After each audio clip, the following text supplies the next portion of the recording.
head coach of the Georgia Bulldogs, I face some of the fiercest competition both on and off the field. I am responsible for putting the best team together to deliver the best results. It's important that we have the right team members in place that will not give up during intense competition. In a competitive housing market, it is even more important that you hire the right team to help you throughout the process. That's why I hire the team at Southeast Mortgage. Give them a call today and win the day. So you'll get a few open comments, Kirby Smart, and then we'll go to your questions. What an incredible environment. I don't know that I just got a text from my wife. I've never seen our fans not leave the stadium like that, even when it rained. You know, Claude may have mentioned that starting the second half, there wasn't an empty seat in the house other than the ones they purchased. And our fans were elite today. We asked them to be. They responded. And they get the second place vote because the players on this team bought in and they understood the plan, they executed the plan, they played extremely physical, they played without ego, and they played complementary football, which is always important. Really proud of the way our guys played. Was there, do you think in retrospect of this game, Coach, there was a little bit of a validation of complementary football? You said that a lot here lately, using that term. Well, I mean, I don't think we have to validate complementary football. We've been playing complementary football right here for a long time. I just think that's the way you should play football. We talked all week about hunting with a purpose. Drew Brandon gave our team an incredible message on Friday. He gave them a history lesson, but it was great for the players to hear it and buy in.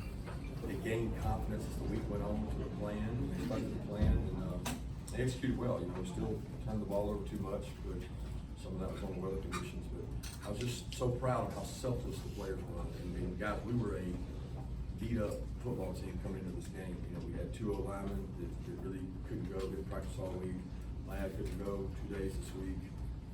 Beefy went down during the game. Nolan was out.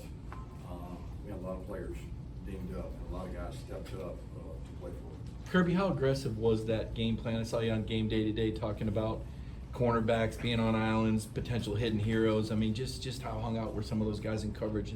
Well, they'll never be not hung out when you play them. I mean, there's not another way to do it. So, like, if you play them, you're going to be hung out because you can't put two people 45 yards from the ball. You can only put one. But our kids understood the plan. They stuck to the plan. The plan was really hard practice. A lot of reps, a lot of organization, a lot of details in terms of how fast we can we duplicate their speed, maybe even faster.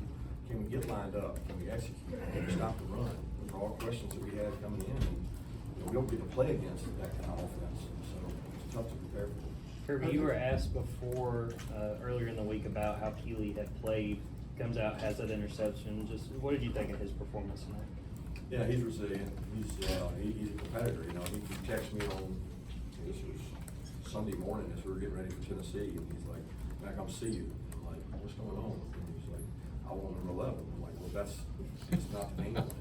It's not what we're doing. We're going to do it the way we think is best." And I appreciate your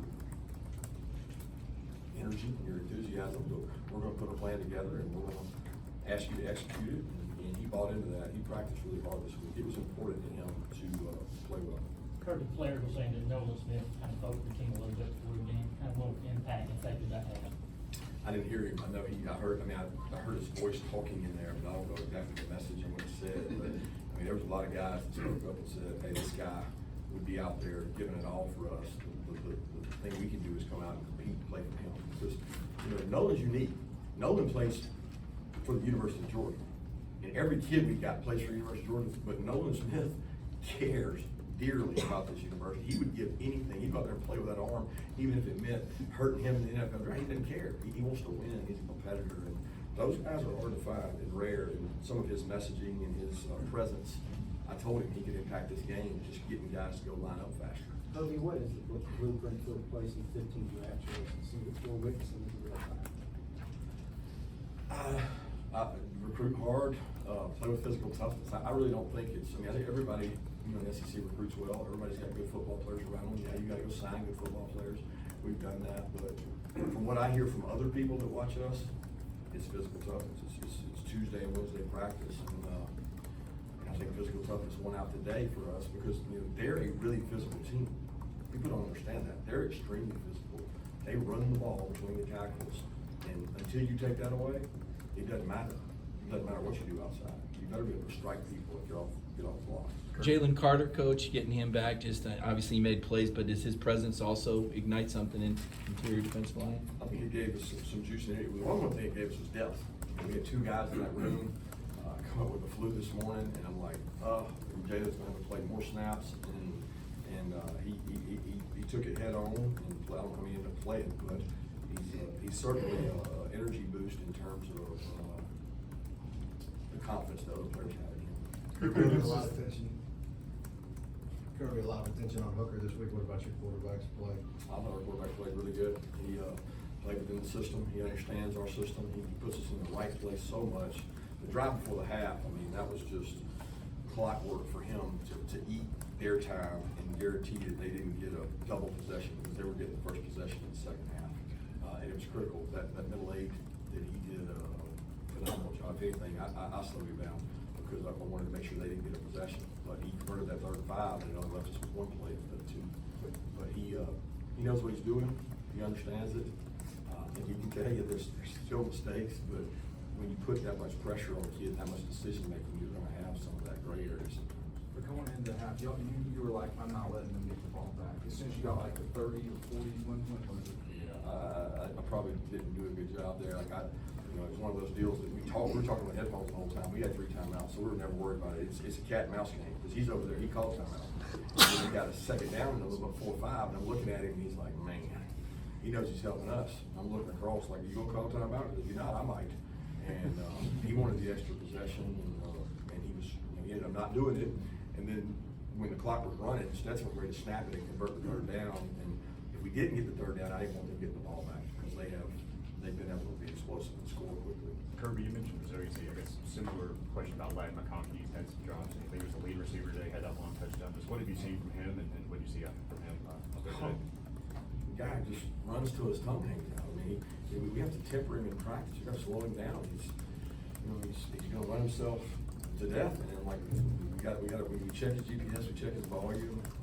Like I said, he wasn't able to go really Wednesday or Thursday, and came out and played with great toughness. He blocks well. I mean, the guy's a competitor. You know, his family are the biggest Tennessee people there are. He grew up Tennessee fan all his life, and that was a big game to him. Coach, getting back to the noise for a second off the top of your head, you ever recall legal procedure / false start, calls in one game? Notre Dame, I don't know, y'all tell me. Notre Dame seemed like 20 of them, but it was electric, and you get that when you have a good defense in front of you and a really good crowd. Kirby, How you've pleased seen were you? Stetson win big games before, but what is it about those moments that enables him to really make Competitive excellence, competitive toughness. He's a winner. I mean, let's be honest. The guy wins. The guy knows how to play the game. He understands what people are doing. He came off the field one time, and we were frustrated. So he said what coverage it was, and a lot of people were saying it wasn't. You go back and look. He was right. He sees the coverage. He understands it. He's stubborn as hell sometimes, but he's a competitor, man. With all the talk about their offense, do you feel like the front and the back end of your defense kind of took it into account? I don't know. All the stuff that was written and said, we never utilized it, said anything. I mean, they get questioned all the time because all the other guys left. But because the other guys left, why does that matter? Like, they got here on their own merit. So, like, the question, I think the biggest confidence question for them was Tennessee, because they are explosive. They are really hard to stop on offense. So there was some doubt and question marks there, but they bought into this plan. I mean, every coach, 5 coaches of defense go over the exact plan every day. This is what we're doing. This is how we're doing it. We're going to keep it simple. We're going to line them fast. We're going to strike blockers. We're going to play people. We're going to keep the ball in front of us. We're not going to let them be explosive. We're going to affect the quarterback. We're going to buy into it. And if everybody does it, we were talking about the plan every time they came off the field, and they executed the plan. Coach, What- how pleased were you with what you guys were able to do on the line of scrimmage tonight? very pleased. I think the line of scrimmage always dictates the outcome of games because eventually you have to be able to run the ball some. And we were able to run it, and I don't know, I still feel like they ran it well late, but like we controlled the run game. Did you run the ball in the second half because of the weather or because you wanted to shoot clock or? The weather, it was sloppy. I mean, you saw it back to back. It's wet. The balls are everywhere. They fumble. They hardly ever fumble. We fumble. We don't fumble much. Back to back, and it becomes a who cannot mess it up. I mean, at that point, it was a different kind of game. So we went in the bag a little bit, and they were in a tough position because it's hard to throw in that environment. Hunter's don't get much love about that 75-yard kick. I mean, I told him he worked like a boomerang from Australia. Sideline, I kept him get out of bounds, and hell of a kick by him, and that was a big momentum swing. Kirby, the adjustments, you talked about how Tennessee adjusts and how this is like option football, but with the pass game. What about the job your staff did? I know you guys don't always pat yourself on the back, but clearly, schematically, you guys were sound, it appeared. Sound, but I would say again, going into the game, what did we say we were not going to do? We're not giving layups. If they go in for a layup, we're fouling them. We're not giving layups. We're not giving layups. And we stayed away from layups. And, you know, no disrespect to those other teams, they had a good plan probably too. But if you make it hard, complicated, you can't do it fast enough.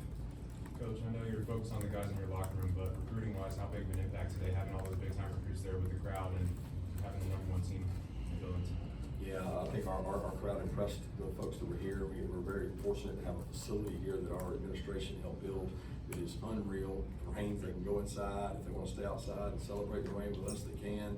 A lot of them going back over to our facility now to spend time with us, and ultimately this game will probably get us, you know, another good player that will probably be playing here against them in 2 years. You know, so that's the name of the game. You want to be a good coach, you got to sign good players. How's Bill? I don't know. It's a great question. Unfortunately, they told me they were taking an X-ray, and I never heard anything else, so I don't know there. What impressed you most about the team? I mean, you guys have had a lot of big games in recent years, but maybe a lot of these guys haven't been in the prominent roles that they were in tonight. Just the courage to stick with the plan. I mean, there's a lot of folks outside doubting them. They never doubted themselves. I mean, a lot of confidence in that room. These players were confident. I'm most proud of our staff, man. Our staff really worked hard this week to have a good plan, to execute the plan, and the players didn't let their ego get in the way. Game day's here, SEC Nation's here, everybody's here. It's the biggest matchup in Athens. I'm gonna stick to the plan. And the plan was to execute your job, play in and play out, be explosive on offense, push the pocket on the rushers, and they did that. Why were you guys able to execute the plan that you talked about when so many other teams that the Tennessee's played this year have not? I don't know. I don't know the other team's plan. You know, I don't know. For us, it was all about getting lined up quicker than they do. And, you know, practice, we told our players they did double the reps this week in terms of the amount of minutes you practice in a period. If it's 12 minutes, you usually do 24 plays. But we had periods where we were getting 35 and 40 plays, you know, how fast they were going. And they doubled up, and I think that helped play a part of it. I think the success we had early in the game, when we play Tennessee, they go for the knockout blow in the first round. You got to survive. And I don't like surviving anything. You want to attack it, but with them, it's about surviving that. Kirby, how big was Aryan's catch, and especially just with everything he's going through to even be back out there? Man, that guy stays out there. I kept having dreams I was going to put him in instead of 11 to let him run with him, but he stayed after practice every day. Ran a lot of comeback routes, a lot of slants, a lot of deep balls. And for him to get that is so much gratification for this kid who worked so hard. And he had bumps and bruises during the week and had to go in a black shirt and bounced all the way back and really thought he was going to catch that ball late to put a dagger in there. But he's a great kid. He's a really good player. You talked about dreams a second ago. Did you sleep well last night knowing what y'all were getting into? I slept better as the week went on because I felt really good in the plan we had. I thought we had to execute it. And I told my wife and kids leaving today, I said, we've done everything we can do. We put together a great plan. Our kids have bought into it.